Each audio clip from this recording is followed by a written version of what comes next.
This channel does not promote any violence, harmful, or illegal activities. All content provided by this channel is meant for an educational and information purpose only. দুবাইয়ে মুখোমুখি হতে চলেছে Bharat Pakistan. High voltage সেই ম্যাচের উত্তাপ শহর কলকাতাতেও। Cricket সমর্থকদের অধিকাংশেরই বক্তব্য, ধারে ভারে অনেকটাই এগিয়ে ভারত, তাই এই ম্যাচও বিরাট রায় জিতবেন।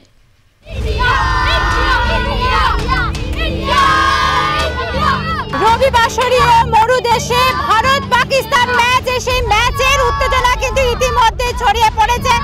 মরুদেশে ম্যাচ হবে, দুবাইতে ম্যাচ হবে, কিন্তু সেই ম্যাচে ভারতের প্রতি এক্সপেকটেশন কিন্তু অনেক বেশি এবং পাকিস্তান আর ভারতের এই ম্যাচ দেখার জন্য পাকিস্তান ভারত এই দুটি দেশের ক্রিকেট প্রেমীরা কিন্তু এখন অধীর আগ্রহে। যারা ক্রিকেট প্রেমী এবং দেখতে পাওয়া যাচ্ছে প্রতিদিন সকালবেলায় তারা কিন্তু এই ময়দানে চলে আসে ক্রিকেট খেলতে।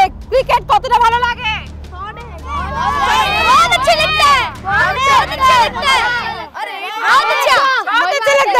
ভারত পাকিস্তানের ম্যাচ আজকে চ্যাম্পিয়ন্স ট্রফি, কতটা এক্সপেকটেশন ভারতের প্রতি?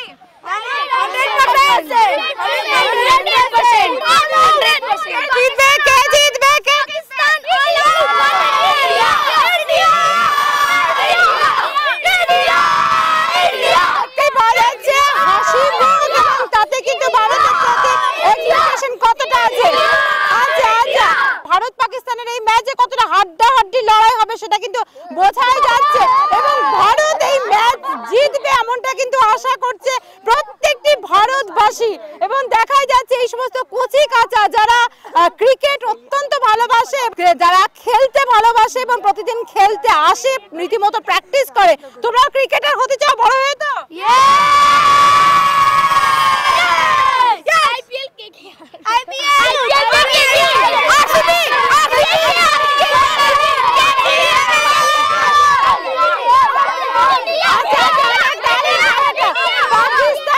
পাকিস্তানকে কতটা চ্যালেঞ্জ নিচ্ছ?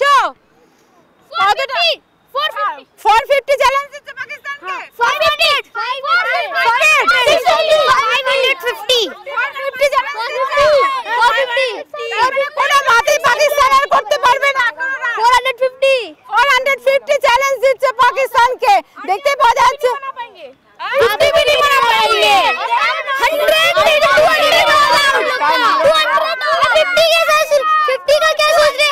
एक रन में भी एक रन ही मार।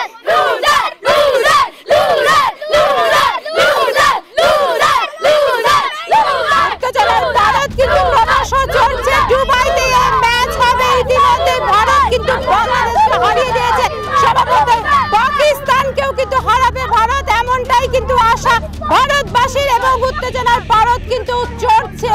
এবং দুবাইতে এই ম্যাচ হবে, রবিবাসরীয় এই ম্যাচকে ঘিরে অনেক এক্সপেকটেশন ভারতবাসীর। কি হয় এই ম্যাচে সেই অপেক্ষাতেই রয়েছে ভারতবাসী। এই ম্যাচ জিতলে ভারত সরাসরি সেমিফাইনালে পৌঁছে যাবে আর সেই ক্ষণের অপেক্ষায় রয়েছে সারা ভারতবাসী। ক্যামেরায় উৎস রায়ের সঙ্গে নাজর আমানের রিপোর্টার প্লাস নিউজ কলকাতা।